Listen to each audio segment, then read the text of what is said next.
Hyderabad gadget लागू झाल्यानंतर आता जिल्हा स्तरावर पुढचे आदेश पारित झालेले आहेत, समित्या स्थापन झालेल्या आहेत, प्रशिक्षण वर्ग सुरू आहेत। नेमकं हे मराठा आरक्षणाचा जी.आर कसा लागू होणार आहे, कुणबी प्रमाणपत्र कसे दिले जाणार आहेत, धाराशिवचे जिल्हाधिकारी आपल्यासोबत आहेत। सर, प्रशिक्षण वर्ग चालू आहे, कुणबी प्रमाणपत्र वाटपाच्या अनुषंगाने नेमकं काय सुरू? परवा महाराष्ट्र शासनाने जे हैदराबाद गॅझेट लागू करून जी.आर निर्मित केलेली आहे, त्याच्या अनुषंगाने आज आपण इथे आपल्या धाराशिव जिल्ह्यामध्ये सर्व आपला ग्राम महसूल अधिकाऱ्यांची, ग्रामपंचायत अधिकारी आणि सहाय्यक कृषी अधिकारी यांची आपण कार्यशाळा आयोजित केलेली आहे।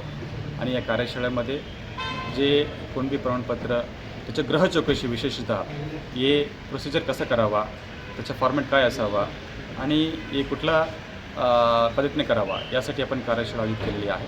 आणि आपण काल प्रेस नोट इश्यू करून सर्व नागरिकांना आवाहन पण केलेली आहे की आपण त्यांनी ज्यांना कुणबी प्रमाणपत्र पाहिजे त्यांनी अर्ज या गाव पातळीवर, तहसील कार्यालयावर ते करू शकतात। गाव पातळीवरील ही समिती कशी असणार, यामध्ये कुणाकुणाचा सहभाग आहे आणि गावकऱ्यांनी अर्ज कुणाकडे करायचा? गाव पातळीवर जे समिती महाराष्ट्र शासनाने जे स्थापन केलेली आहे त्याच्यामध्ये आमच्या ग्राम महसूल अधिकारी असणार आहे, ग्रामपंचायत अधिकारी असणार आहे आणि सहाय्यक कृषी अधिकारी, हे तिघांची एक समिती असणार आहे।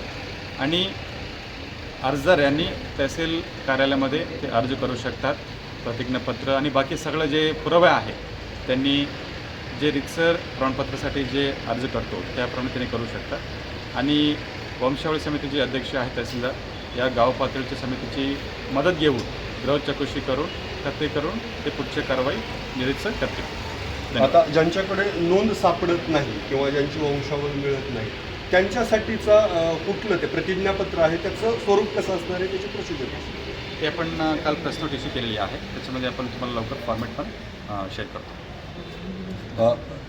ज्याला लाभ घ्यायचा आहे त्याच्यासाठी त्यानं पहिल्यांदा अर्ज कुठं करायचा आणि नोंद सापडत नाही, प्रतिज्ञापत्र कसं घ्यायचं, ती तहसील स्तरावरती अर्ज करू शकतात। हे होते धाराशिवचे जिल्हाधिकारी कीर्तिकिरण पुजार। प्रशिक्षण वर्ग सुरू आहेत कुणबी प्रमाणपत्र वाटपाच्या अनुषंगाने आणि तहसील स्तरावर त्यांनी अर्ज करावा असं त्यांनी सांगितलं। अप्पासाहेब शेळके, एबीपी माझा, धाराशिव। एबीपी माझा, उघडा डोळे बघा नीट।